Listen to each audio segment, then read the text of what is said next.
بسم اللہ الرحمن الرحیم۔ الرحمن الرحیم اسمان بنیا للمبالغہ، دونوں کو صفت مشبہ نہیں کہا مصنف نے، اس لیے کہ رحیم کے بارے میں یہ منقول ہے کہ اس کا مفعول آتا ہے، یہ صیغہ سے منقول ہے کہ رحیم فلانن کہا جاتا ہے، اور صفت مشبہ ہمیشہ لازم ہوتی ہے، تو رحمان تو صفت مشبہ ہو جائے گا، مگر رحیم یہ صفت مشبہ نہیں ہوگا، اس لیے کہا کہ دو اسم ایسے ہیں جو مبالغہ کے لیے بنائے گئے ہیں۔ مبالغہ بہرحال جب بھی صیغہ فاعل سے معدول ہوگا تو اس میں مبالغہ پایا جائے گا، تو جیسے کہ عالم سے علیم، تو علیم میں مبالغہ ہوگا، تو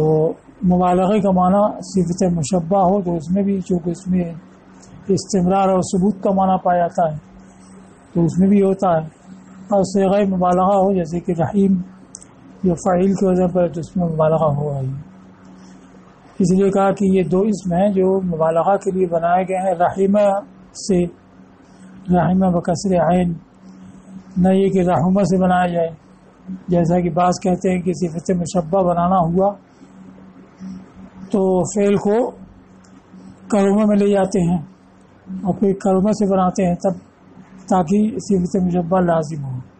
لیکن ایسا کچھ نہیں ہے، اور نہ وسیع ثابت ہے کہ صفت مشبہ بنانا ہو تو فعل متعدی کو پہلے لازم بنائیں گے، کلمہ میں لے جائیں گے تب پھر صفت مشبہ بنائیں گے، اسی لیے مثال دی کل غضبان من غضبہ والعلیم من علمہ، تو غضبان تو لازم ہے سمع سے، اور علیم یہ متعدی ہے اور اس سے علمہ سے آیا ہے وہ، تو اس کو بھی رحمہ بنانے کی کوئی ضرورت نہیں بلکہ رحمہ ہی سے یہ بنے گا، چاہے صفت مشبہ کا صیغہ ہو چاہے مبالغہ کا صیغہ ہو۔ صرف یہ کہا ہے کہ کبھی تعجب کا معنی پیدا کرنا ہوتا ہے فعل میں تو اس کو کرومہ میں لے جاتے ہیں، جیسے قصا یقصو دور ہونا، اس سے قصو ہے بمعنی ما اقصا ہو، کیا ہی دور ہے۔ اب رحمان اور رحیم کا معنی بیان، رحمان اور رحیم یہ رحمت سے مشتق ہے، تو رحمت کیا ہے اس کو بیان کیا کہ رحمت لغت میں رقۃ القلب وانعطاف یقتضی التفضل والاحسان، دل کا کسی کے لیے نرم ہونا اور ایسا جھکاؤ اور میدان جو فضل اور احسان کو چاہے، اور اسی سے رحیم ہے کتف کے وزن پر، جو بچہ دانی کو کہتے ہیں، اس لیے کہ یہ اس پر جھکا ہوتا ہے جو اس میں پایا جاتا ہے۔ اب یہ ہوتا ہے کہ رحمان کا معنی ہوگا رقت قلب والا، اور اللہ تعالیٰ قلب اور اس کی کیفیات سے منزہ ہے، تو یہ معنی تو اس کے حق میں ہو نہیں سکتا ہے، تو اس کو بیان کیا کہ کچھ ایسے اسما ہیں جو جن کا معنی جو بندوں کے حق میں لیا جاتا ہے وہ واجب تعالیٰ کے حق میں درست نہیں ہو سکتا ہے، تو اس طرح کے جو اسما ہیں ان کے کچھ مبادی ہوتے ہیں اور کچھ آثار ہوتے ہیں، تو مبادی والا معنی اس پر صحیح نہیں آ سکتا ہے، جیسے یہاں رقت قلب دل کا نرم ہونا اور جھکاؤ میدان، یہ معنی اس کے حق میں درست نہیں ہو سکتا ہے، لیکن رقت قلب اور انعطاف جو مبدا ہے اس کا ایک منتہا ہوتا ہے فضل و احسان، اور فضل و احسان کا معنی اس کے حق میں صحیح ہے، تو غایت والا معنی اس کے حق میں لیا جائے گا، کیا ہے رحمان ہے یعنی انتہائی فضل و احسان والا ہے، کہ رحمت اچھا، اور اللہ تعالیٰ کے اسما غایات کے اعتبار سے لیے جاتے ہیں، تمام اسما نہیں، جیسے قدیر ہے، سمیع ہے، علیم ہے، تو یہ اسما تو اس کے حق میں صحیح ہے، مطلب یہ ہے کہ ایسے اسما جن کا لغوی معنی جو بندوں کے لیے ہے وہ اس کے حق میں درست نہیں ہو سکتا ہے، تو اب ان کو دیکھا جائے گا کہ ان کے آثار اور ان کی انتہا کیا ہے، تو انتہا کے لحاظ سے معنی لیا جاتا ہے، اس کو کہا ہے کہ اللہ تعالیٰ کے اسما غایات کے لحاظ سے لیے جاتے ہیں جو افعال ہیں، جیسے فضل اور احسان یہ فعل ہے، اور رقت قلب اور جھکاؤ میلان یہ انفعال ہے۔ انفعال کے معنی تاثر اور فعل کے معنی تاثیر۔ تو غایات کے اعتبار سے لیے جاتے ہیں جو فعل ہے، مبادی کے لحاظ سے نہیں جو انفعال ہوتے ہیں یعنی تاثر ہوتے ہیں۔ یہ بھی عام نہیں ہے کیونکہ بہت سے ایسے بھی الفاظ ہیں جو اللہ تعالیٰ کے حق میں جن کا اطلاق آیا ہے لیکن وہ فعل کی قبیل سے ہے، جیسے مکر ہے، خداع ہے، استہزاء ہے، یہ فعل کی قبیل سے ہے، سب قسم انفعال نہیں ہے اور وہاں اس کا حقیقی معنی نہیں بن سکتا ہے۔ تو ذلیل و خوار کرنا، جیسے استہزاء کا معنی ذلیل و خوار کرنا یا دوسرے معنی وہ لیے جاتے ہیں، اور تو سب کی سب انفعال ہی ہونا کوئی ضروری نہیں ہو سکتا کہ فعلی ہو، مگر اس کے حق میں صحیح نہیں ہے اور آثار اور نتائج والا معنی صحیح ہے تو وہ لیا جائے گا۔ یہ مصنف نے کہا، ویسی کشاف میں بھی ہے۔ اس پر اعتراض کیا گیا کہ رحم اللہ اور رحمان اور رحیم یہ اللہ تعالیٰ کے اسماء میں سے ہے اور رحم کرنا اس کی صفات میں سے ہے، اور شریعت میں کثیر الاستعمال ہے، قرآن میں حدیث میں سب میں آیا ہے۔ تو اب اس کا اصلی معنی جو بندوں کے حق میں ہے وہ اس کے حق میں صحیح نہیں ہو سکتا ہے، تو کوئی ضرورت اس کی نہیں ہے کہ اس میں مجاز کا ارتکاب کیا جائے، یعنی یہ کہا جائے کہ اصل میں تو رقت قلب اس کا معنی ہے، پھر اس کا منتہا ہوتا ہے فضل احسان، تو فضل احسان والا معنی نہیں لیا جائے بطور مجاز مرسل کے کہ سبب بول کر کے مسبب مراد لیا جائے، یا بطور تمثیل کے کی تشبیہ دی گئی رحمان کو ایسے بادشاہ سے جو کہ کسی کو دیکھا اور اس پر دل اس کا نرم ہو جائے پھر اس کے ساتھ فضل و احسان کر دے۔ اس کی کوئی حاجت نہیں ہے کہ مجاز کا ارتکاب کیا جائے، بلکہ یہ کہنا کافی ہے کہ رحمت کا اطلاق جو شریعت میں آیا باری تعالیٰ کے لیے، تو اس کا وہ معنی جو بندوں کے حق میں ہوتا ہے وہ اس کے حق میں نہیں ہے، اب اس کی حقیقت جو اس کی شان کے لائق ہے وہ اس کے لیے ثابت ہے۔ اس طرح کے اور بھی اسماء ہیں وہاں یہ مجاز نہیں کہتے ہیں، جیسے سمیع اور بصیر ہے، تو ظاہر کے سمع بصر کا بندوں کے لیے جو معنی ہے وہ اس کے حق میں نہیں بن سکتا ہے۔ حیات ہے، قدرت ہے، اس کا جو معنی بندوں کے لیے ہے وہ نہیں اس کے لیے، وہاں مجاز نہیں کہتے ہیں۔ تو ایسی یہاں بھی مجاز نہیں کہنا چاہیے، بلکہ یہ کہ رحمت ایک معنی ہے جو باری تعالیٰ کے لیے ثابت ہے اور اس کی حقیقت وہ جانتا ہے، جیسے کہ ہم اس کی ذات کو نہیں جانتے ویسی بہت سی صفات کی حقیقت کو بھی نہیں جانتے۔ تو اب یہ مجاز مرسل یا تشبیہ یا استعارہ ماننے کی کوئی ضرورت نہیں۔ اب اس کے بعد یہ بیان کیا کہ رحمان اور رحیم فعلان اور فعیل کے وزن پر ہیں، اور رحمان یہ زیادہ مبالغہ رکھتا ہے، اس لیے کہ رحمان میں 5 حرف ہیں اور رحیم میں 4 حرف ہیں، تو وزن کی ذاتی معنی کی ذاتی کو بتاتی ہے۔ یہ قاعدہ ابن جنی نے کہا ہے، لیکن یہ اکثری ہے، کلی نہیں ہے۔ اس پر اعتراض کیا گیا کہ حاضر اس میں فاعل ہے، اس سے حضر صفت مشبہ ہے، اور حضر میں زیادہ چوکنا رہنے ہوشیار رہنے کا معنی پایا جاتا ہے، اور حاضر میں تو بس یہ ہے کہ ڈرنے والا ہوشیار رہنے والا۔ تو حضر جو ہے وہ کم الفاظ پہ مشتمل ہے، اس میں مبالغہ نہیں، اس میں مبالغہ پایا جا رہا ہے، اور حاضر جو ہے زیادہ الفاظ پہ مشتمل ہے، اس پہ مبالغہ نہیں پایا جاتا ہے۔ تو اس کا جواب دیا گیا کہ یہ قاعدہ اس کا اکثر یہ کلی نہیں ہے۔ اب وہی قاعدہ یہاں کہ رحمان میں چونکہ حروف زیادہ ہے لہذا اس میں رحمت کے معنی میں مبالغہ پایا جائے گا، تو یہ رحیم سے زیادہ مبالغہ رکھتا ہے، اس لیے کہ وزن کی ذاتی معنی کی ذاتی کو بتاتی ہے۔ جیسے قطع ہے اور قطع ہے، قطع کے معنی ٹکڑے کیا، اور کاٹا اور قطع ٹکڑے ٹکڑے کیا۔ کبار اور کبار، کبیر میں مبالغہ ہے، کبیر تو خود ہی بڑے کو کہتے ہیں، پھر اس کے بعد کبار بہت بڑا، کبار اس سے بھی زیادہ بڑا ہوا، تو لفظ کی ذاتی معنی کی ذاتی کو بتا رہی ہے۔ اب رحمان رحیم میں جو مبالغہ یہ کہا گیا کہ رحمان جو ہے یہ رحیم سے زیادہ مبالغہ رکھتا ہے، تو اس مبالغہ کا کیسے اظہار ہوگا؟ تو اس کو کہا کہ کبھی کمیت کے لحاظ سے اس کا اظہار ہوتا ہے، کبھی کیفیت کے لحاظ سے۔ کمیت کا مطلب کہ رحمت کے افراد زیادہ ہوں، اور اس طرح سے کہ مرحومین زیادہ ہوں، تو اس کے لحاظ سے کہتے ہیں رحمانت دنیا، کیونکہ دنیا میں مرحومین کے افراد مومن کافر سبھی ہیں، تو یہاں افراد زیادہ ہیں. اور رحیم الآخرہ کہا جاتا ہے کیونکہ آخرت کی رحمت مومنین کے ساتھ خاص ہے، تو وہاں افراد کم ہوں گے. اس پر بھی کلام کیا گیا ہے کہ دنیا کی رحمت چاہے زیادہ ہی افراد سے متعلق ہو لیکن یہ محدود اور متناہی ہے، اور آخرت کی نعمت چاہے ایک ہی سے متعلق ہو غیر متناہی ہے. ظاہر ہے کہ متناہی ہے، غیر متناہی سے بڑھ نہیں سکتا ہے. بہرحال جو کہا ہے وہ یہ ہے کہ نما مظالے کا یہ ایک مبالغہ کبھی کمیت کے لحاظ سے لیا جاتا ہے اور کبھی کیفیت کے لحاظ سے لیا جاتا ہے. پہلے پر یعنی جب کمیت کے لحاظ سے ذاتی بتانا ہو تو کہا گیا یا رحمانت دنیا، اے دنیا کے رحمان، اس لیے کہ دنیا میں جو رحمت ہے وہ مومن کافر سبھی کو شامل ہے. اور کہا گیا رحیم الآخرہ اس لیے کہ یہ مومنین کے ساتھ خاص ہے. اور کیفیت کے لحاظ سے ذاتی یعنی نعمت عظیم ہو جلیل ہو تو نعمت کی عظمت اور جلالت کو بتانے کے لیے کہا گیا یا رحمانت دنیا والآخرہ، یعنی دنیا کی بڑی بڑی نعمتوں والا اور آخرت کی ساری بڑی نعمتوں والا. آخرت کی نعمتیں تو سبھی بڑی ہیں اور دنیا میں جو بڑی نعمتیں ہیں ان کے ساتھ فضل و احسان کرنے والا، تو دنیا اور آخرت کی بڑی بڑی نعمتوں کا انعام کرنے والا.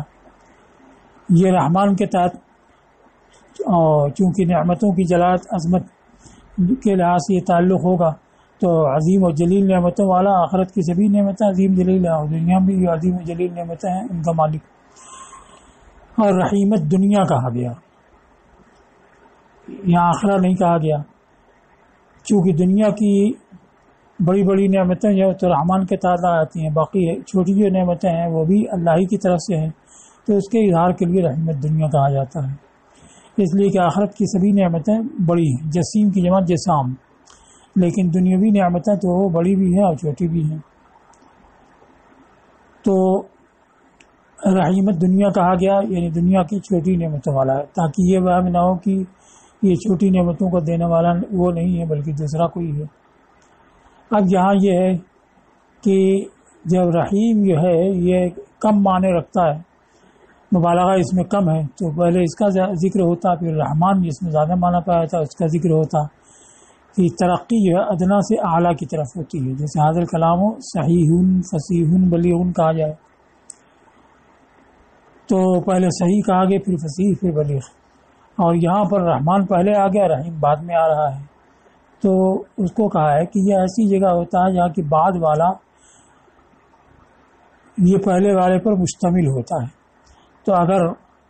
بعد والے کو پہلے ذکر کر دیں جیسے بلیغ پہلے کر دیں تو پھر فصیح اور صحیح فصیح کہنے کی کوئی ضرورت نہیں ہے، رہ جائے گی، لغو ہو جائے گا. لیکن یہاں پر ایسا نہیں ہے، بلکہ رحمان کا الگ معنی اور رحیم کا الگ معنی، جیسا کہ بیان کیا کہ کمیت کے لحاظ سے ذاتی بتانے کے لیے رحمان الدنیا کہتے ہیں، کیفیت کے لحاظ سے ذاتی بتانے کے لیے رحیم الآخرہ کہتے ہیں، اور دوسری لحاظ سے بیان کیا. تو کیونکہ دونوں اطلاق میں چاہے کمیت کے لحاظ سے ذاتی بتائیں یا کیفیت کے لحاظ سے ذاتی بتائیں، رحمان الدنیا ضرور کہا جاتا ہے اور دنیا کی نعمت مقدم ہے. تو دنیا کی نعمت پہ جو دراز کرنے والا ہے یعنی لفظ رحمان وہ مقدم ہوا. ایک دوسرے یہ ہے کہ لفظ رحمان اللہ کے ساتھ خاص ہو گیا کہ رحیم کا اطلاق تو غیر پر بھی ہوتا ہے اور اس کا اطلاق کسی اور پر نہیں ہوتا ہے. تو یہ رحمان سے وصف کرنا یہ صرف باری تعالیٰ کے حق میں صحیح ہے. تو یہ علم کی طرح ہو گیا. اس وجہ سے بسم اللہ میں جو اس میں جلالت ہے اس سے متصل اس کو رکھا گیا، اور رحیم یہ صفت بننے کی صلاحیت رکھتا ہے اس لیے اس کو مؤخر کیا گیا. اس کو کہا ہے کہ رحمان کو مقدم کیا گیا اور قیاس چاہتا ہے کہ ترقی ادنا سے اعلیٰ کی طرف ہو. مقدم کیوں کیا گیا؟ لتقدم رحمت الدنیا، کہ رحمان جو ہے رحمت دنیا پہ دلالت کرتا ہے، کمن بھی ہے کیفن بھی،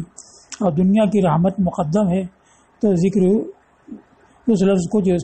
رحمت دنیا پہ دلالت کرنے والا ہے اس کا ذکر بھی مقدم ہوا تاکہ یہ وضع تبع کے مطابق. ایک دوسری وجہ وَلِأَنَّهُ سارا کل عالم، اس لیے کہ لفظ رحمان باری تعالیٰ کے عالم کی طرح ہو گیا، اس طرح سے کہ دوسرے کو اس سے موصوف نہیں کیا جاتا، نہیں اس کو دوسرے کو رحمان نہیں کہا جاتا. دوسرے کو رحمان کیوں نہیں کہا جاتا اس کی دلیل دی ہے. لأن معنی ہو، اس لیے کہ رحمان کا معنی ہے وہ منعم حقیقی جو رحمت کی انتہا کو پہنچا ہوا ہو. تو دو باتیں ہیں، ایک تو منعم حقیقی دوسرے انتہائی رحمت کو پہنچا ہوا ہے۔ انتہائی رحمت کو پہنچنے کا مطلب یہ ہے کہ جس کا احسان اور فضل بغیر کسی عوض اور بغیر کسی غرض کے ہو، اور یہ بات واجب تعالیٰ کے حق میں صحیح ہے، کیونکہ بندہ جو کچھ کرتا ہے، کسی کے ساتھ بھلائی احسان کرتا ہے، تو یا تو آخرت کا بڑا ثواب چاہتا ہے، ایک خرچ کر کے 10 چاہتا ہے، یا 700 گنا یا اس سے بھی زیادہ، یا دنیا کی ساتھ تعریف و ستائش چاہتا ہے، یا یہ ہے کہ کم از کم اپنے ہم جنس کو دیکھ کر کے اس کے دل میں رقت پیدا ہوتی ہے تو اس رقت قلب کو دور کرنا چاہتا ہے، جیسے کسی خستہ حال کو دیکھا اور اس کے اوپر رقت قلب ہوئی تو اس کے ساتھ فضل و احسان کر دیا، یا یہ ہے کہ مال کی محبت کو دل سے دور کرنا چاہتا ہے کہ اس کی محبت جو ہے صرف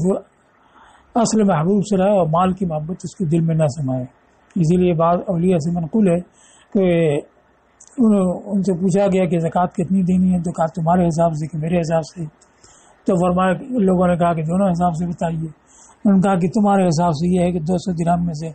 5 درہم دیا جائے، اب میرے حساب سے یہ ہے کہ 200 درہم میں سے 205 دیا جائے۔ کہا اس لیے کہ مال رکھا کیوں؟ تو مال کی محبت دل سے نکالنے کے لیے صرف کر دیا، تو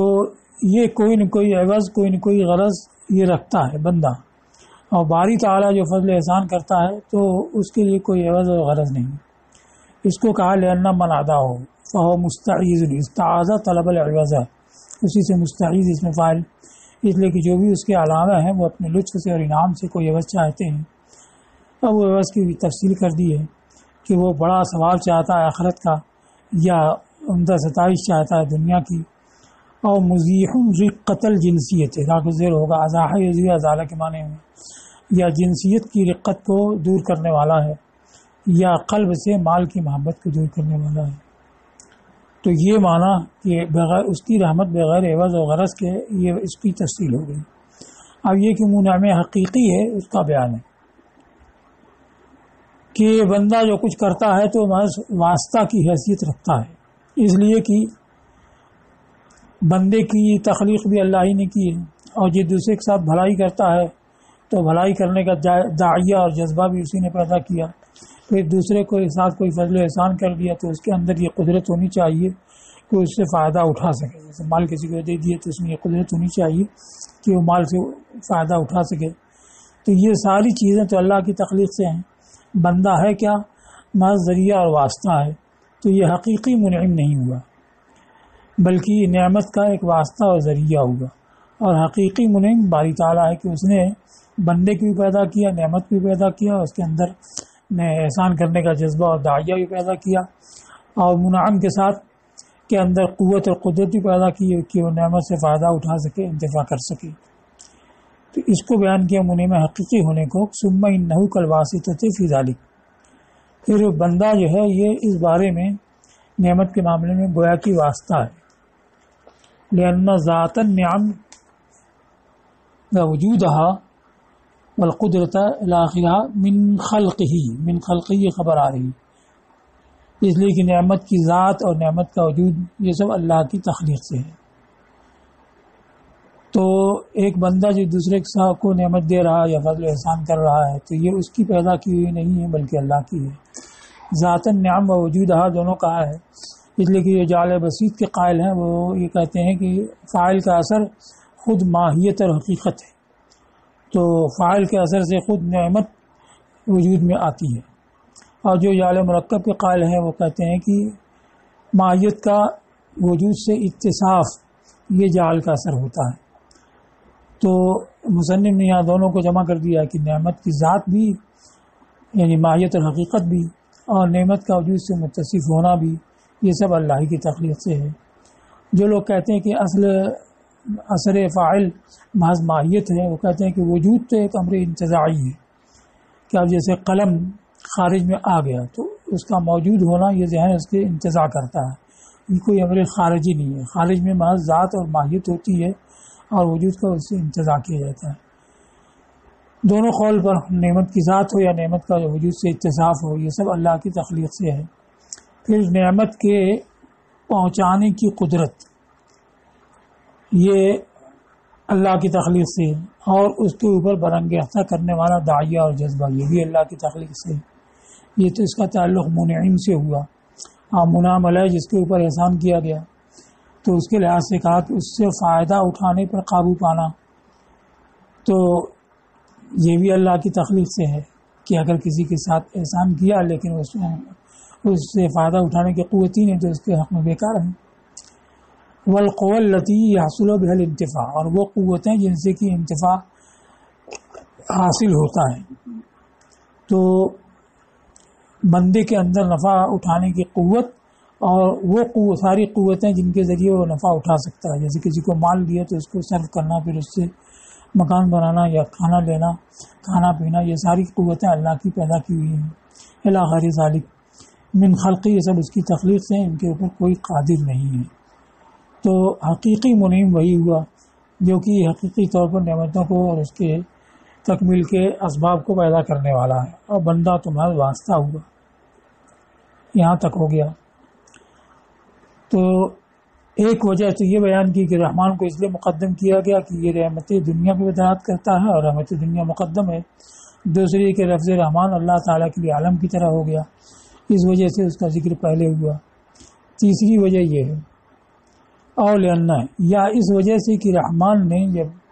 بڑی بڑی نعمتوں اور اصول پر، نعمتوں کے اصول پر دلالت کر دی تو رحیم کو بھی ذکر کر دیا کہ رحمان مانا بڑی نعمتوں والا، تو رحیم کو ذکر کر دیا تاکہ ان نعمتوں کو بھی شامل ہو جائے جو اس سے خارج ہے، تو یہ اس کے لیے تتمہ اور ردیف کی طرح ہو جائے۔ تو تتمہ کا معنی تتمیم، تتمیم بلاغت میں اس کو کہتے ہیں کہ کلام کے آخر میں کچھ ایسا لایا جائے جس سے کہ اس کی تاکید ہو جائے۔ تو اب پہلے ذکر تھا کہ بڑی بڑی نعمتوں والا ہے، تو ایک وہم پیدا ہوتا ہے کہ شاید چھوٹی نعمتوں کا تعلق اس سے نہیں ہے، تو یہ لایا گیا تاکہ یہ وہم دور ہو جائے کہ چھوٹی نعمتوں کو دینے والا بھی وہی ہے، تاکہ یہ اس کے تتمہ اور ردیف کی طرح ہو جائے۔ اور للمحافظت علی رؤوس الآیہ، راس کا معنی ہوتا ہے آخر، جیسے راس الشجر، شجر کا اوپر والا حصہ، ایسے راس الجبل درخت کے اوپر والا حصہ، تو رؤوس الآیہ کا معنی اواخر الآیہ۔ تو آیتوں کے اواخر جو ہیں یہ باہم ملتے ہوئے ہیں قرآن میں، دو طرح کے ہیں، یا تو متماثل ہیں یا متقارب ہیں۔ متماثل جیسے والطور، فی رقم منشور، والبیت المعمور، تو یہ سب ہم وزن ہیں، ہم قافیہ ہم وزن ہیں، اور کہیں محض متقارب ہوتے ہیں، ہم قافیہ نہیں ہوتے ہیں، جیسے الرحمن الرحیم مالک یوم الدین، تو رحیم کے آخر میں میم ہے، دین مالک یوم الدین کے آخر میں نون ہے، لیکن یہ دونوں قریب قریب ہیں، تو یہ متقارب ہوتے ہیں، تو انہی کو فاصلہ کہتے ہیں کہ ایک آیت ختم ہوتی ہے پھر دوسرا یہ شروع ہوتی ہے، تو آخر جو ہوتا ہے وہ فصل کرنے والا ہوتا ہے۔ تو اگر بسم اللہ الرحمن الرحیم الحمدللہ رب العالمین، چونکہ مصنف نے بسم اللہ سورہ فاتحہ کا جز ہے، تو رحیم اور عالمین اس میں دو فاصلہ کی رعایت ہوئی، دونوں میں قرب ہوا، دونوں کا فاصلہ متقاربہ ہے۔ لیکن اگر بجائے عالمین کے رحمان ہو، بجائے رحیم کے رحمان ہو، تو عالمین سے اس کی مناسبت نہیں رہ جائے گی۔ لیکن عبدالقاہر جوجانی نے کہا کہ فاصلے کی رعایت یا نثر میں سجا کی رعایت یا نظم قافیہ کی رعایت، یہ سب مستقل نقطہ نہیں ہے، بلکہ اصل یہ کہ کلام کو اس کی طبیعت پر رکھ دیا جائے۔ اب اس کے ساتھ ساتھ اگر فاصلہ کی رعایت سجا کی رعایت ہو جائے تو یہ بہتر ہے، نہ یہ کہ محض سجا کے لیے تقدیم تاخیر کی جائے۔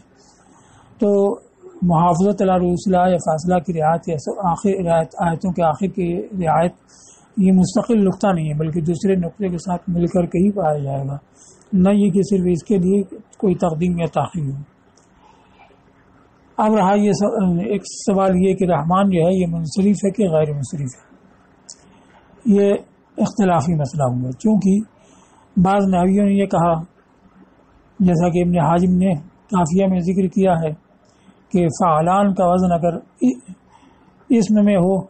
تو اس کے غیر منصرف ہونے کی شرط یہ ہے کہ علم ہو، جیسے عثمان، عمران،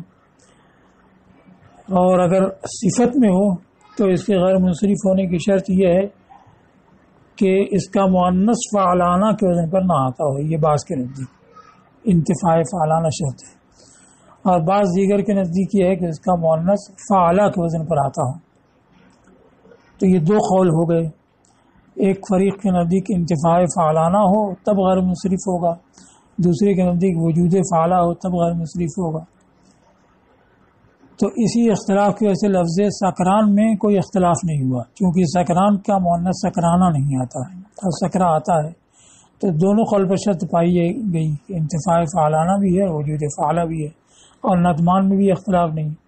کیونکہ اس کا مؤنث ندمانہ آتا ہے. تو انتفاع فعلانہ والی شرط بھی نہیں پائی گئی کہ فعلانہ تو اس کا مؤنث ہوتا ہے، اور ندمہ نہیں آتا ہے تو وجود فعلہ والی شرط بھی نہیں پائی گئی. تو وہ بالاتفاق منصرف ہے. مگر رحمان میں اس کا مؤنث نہ رحمہ آتا ہے نہ رحمانہ آتا ہے. تو جو کہتے ہیں کہ انتفاع فعلانہ ہو تو غیر منصرف ہو جائے گا، تو ان کے طور پر چونکہ اس کا مؤنث رحمانہ نہیں آتا ہے تو یہ غیر منصرف ہوگا. اور جو کہتے ہیں کہ فعلہ کے وزن پر مؤنث آئے تب غیر منصرف ہوگا، تو اس کا مؤنث فعلہ یعنی رحمہ نہیں آتا ہے تو ان کے طور پر یہ منصرف ہوگا. تو یہ اس میں اختلاف ہو گیا. تو اب اس کو کہا کہ فعلان جو صفت کا صیغہ ہوتا ہے یہ زیادہ تر غیر منصرفی آیا ہے، اور فعلان جس کا مؤنث فعلانہ ہے یہ خود بھی قلیل ہے. امام سیوطی نے صرف 14 اسماء کو شمار کرایا ہے جن کا مؤنث فعلانہ آیا ہے. تو فعلان کا مؤنث فعلانہ نہیں آتا ہے تو وہ جب فعلانہ نہیں آئے گا اکثر ایسے ہی ہے تو غیر منصرف ہو جائیں گے. اور فعلہ ان کا مؤنث آتا ہے تو دونوں قول پر وہ غیر منصرف ہوتے ہیں. تو لفظ فعلان میں زیادہ تر یہی ہے. اور اگر یہ لیں کہ فعلان جو سمیعہ سے ہے اس کا مؤنث فعلانہ نہیں آتا ہے تو یہ کلی طور پر صحیح ہے کہ فعلان جو سمیعہ سے آتا ہے تو اس کا مؤنث فعلانہ بالکل نہیں آتا ہے. صرف امام مرزوقی نے ایک لفظ ذکر کیا ہے کہ خشیان کا مؤنث خشیانہ آتا ہے، وہ خشیہ سمیعہ سے ہے. باقی جو سمیعہ سے ہوتے ہیں ان کا مؤنث فعلانہ نہیں آتا ہے، فعلانہ نہیں آتا فعلہ آتا ہے، تو سب غیر منصرف ہیں. تو چونکہ اس وزن پر فعلان کے وزن پر صفت کے صیغے اکثر غیر منصرف ہیں تو لفظ رحمان کو بھی اکثر کے ساتھ لاحق کر دیا گیا، اور اس کو بھی لاحق کر دینا یہ مناسب ہے اور اس کو بھی غیر منصرف قرار دیا جائے گا. اگرچہ چونکہ یہ لفظ باری تعالیٰ کے ساتھ خاص ہو گیا اس وجہ سے اس کا کوئی مؤنث نہیں آتا ہے، نہ فعلانہ نہ فعلہ. لیکن اب جب مؤنث اس کا سرے سے کوئی نہیں آیا ہے تو اس نوع کے جو دیگر الفاظ ہیں ان کو دیکھا گیا تو دیگر الفاظ سب غیر منصرف ہیں تو ان کے ساتھ لاحق کر کے اس کو بھی غیر منصرف قرار دینا یہ مناسب ہے. اسی کا کہ والاظہر انہ غیر مصروف یعنی غیر منصرف، تو زیادہ ظاہر یہ کہ غیر منصرف ہے. وَإِنْ حَذَرَ اختصاصُ بِاللَّهِ أَنْ يَكُونَ لَهُ مُؤَنَّثٌ عَلَى فَعْلَى أَوْ فَعْلَانَا. حضر والا منع ہے، اگرچہ اللہ کے ساتھ اس کا اختصاص اس بات سے مانے ہے کہ کوئی اس کا کوئی مؤنث فعلہ یا فعلانہ کے وزن پر ہو، تو اس وجہ سے اس کا مؤنث فعلانہ کے وزن پر یا فعلہ کے وزن پر نہیں آیا. لیکن از زیادہ ظاہری کہ غیر منصرف ہو کیسے الحاقا لہو بما هو غالب فی بابی، اس کو اس کے ساتھ لاحق کرتے ہوئے جو اس کے باب میں غالب ہے. یعنی فعلان زیادہ تر غیر منصرف آیا ہے تو زیادہ کا لحاظ کر کے اس کو بھی غیر منصرف ماننا یہ مناسب ہے. اب یہ کہا ہے کہ تسمیہ میں یہی اسماء کیوں آئے، بسم اللہ الرحمن الرحیم، تو پہلے لفظ اللہ آیا جو تمام صفات ان ذات پہ دلالت کرتا ہے، جو تمام صفات کمالیہ کی جامع ہے، پھر لفظ رحمان پھر رحیم. تو کہا کہ تسمیہ کوئی نہیں اسماء کے ساتھ خاص کر دیا گیا تاکہ عارف یہ جان لے کہ مستحق اس بات کا جس کی اس سے مدد لی جائے مجامع امور یعنی تمام امور میں اس بات کا مستحق وہی معبود حقیقی ہے. تو معبود حقیقی یہ مستفاد اللہ سے، کیونکہ مصنف کے نزدیک اس کی اصل الہ ہے، الہ کا معنی معبود. تو اوبا جو ہے استعانت کا، تو استعانت کے لائق وہی معبود حقیقی ہے. الذی ہوا مول النعم اولا یولی بمعنی آتا ہوتی، یہ رحمان کے اور رحیم کے لفظ کی طرح اشارہ کر رہے ہیں. جو تمام نعمتوں کا عطا کرنے والا ہے، عاجل بھی اور عاجل بھی. عاجل یعنی دنیا میں ملنے والی جلد، اور عاجل یعنی آخرت میں ملنے والی دیر سے. جلیل بھی حقیر بھی. تو جو کمیت اور کیفیت کے لحاظ سے بیان کیا ہے تو اس کے تحت دونوں آ جائے گا. دنیا والی نعمت ہو جس پر کہ رحمان دلالت کرتا ہے بلحاظ کمیت کے، یا آخرت والی نعمت ہو جس پر رحیم دلالت کرتا ہے، یا نعمت کی کیفیت کے لحاظ سے جو جلیل ہیں اور جو حقیر ہیں ان سب کو عطا کرنے والا وہی ہے. تو جب یہ جان لے گا کہ وہی معبود حقیقی ہے اور وہی ساری نعمتیں عطا کرنے والا ہے تو اسی کی طرف متوجہ ہوگا، تاکہ عارف یہ جان لے کہ مستحق اس بات کا کہ اس سے مدد لی جائے تمام امور میں وہی معبود حقیقی ہے جو تمام نعمتوں کو دینے والا، دنیا والی بھی اور آخرت والی بھی اور جلیل بھی اور حقیر بھی. فَيَتَوَجَّهَ بِشَرَاسِرِهِ إِلَى جناب القدس. تو شراسر کا معنی نفس بھی ہے، اسقال بھی ہے، محبت بھی ہے اور جمیع الجسد بھی ہے. تو اپنے پورے وجود کے ساتھ وہ بارگاہ قدس کی طرف متوجہ ہو جائے کہ جب سب کچھ دینے والا وہی تو اسی کی طرف متوجہ ہوگا. وَيَتَمَسَّكَ بِحَبْلِ التَّوْفِيقِ، اور توفیق کی رسی کو مضبوطی سے تھام لے. وَيَشْغُلَ سِرَّهُ عَنْ غَيْرِهِ، اور اپنے باطن کو اس کے ذکر اور اس کی مدد طلبی کے ذریعے غیر سے باز رکھے، یعنی غیر کی طرف باطن کو مشغول نہ رکھے، اسی کے ساتھ مشغول رکھے. تو یہ فائدہ ان صفات کے، ان اسما کے ذکر کرنے میں ہے. اس لحاظ سے بسم اللہ الرحمن الرحیم کا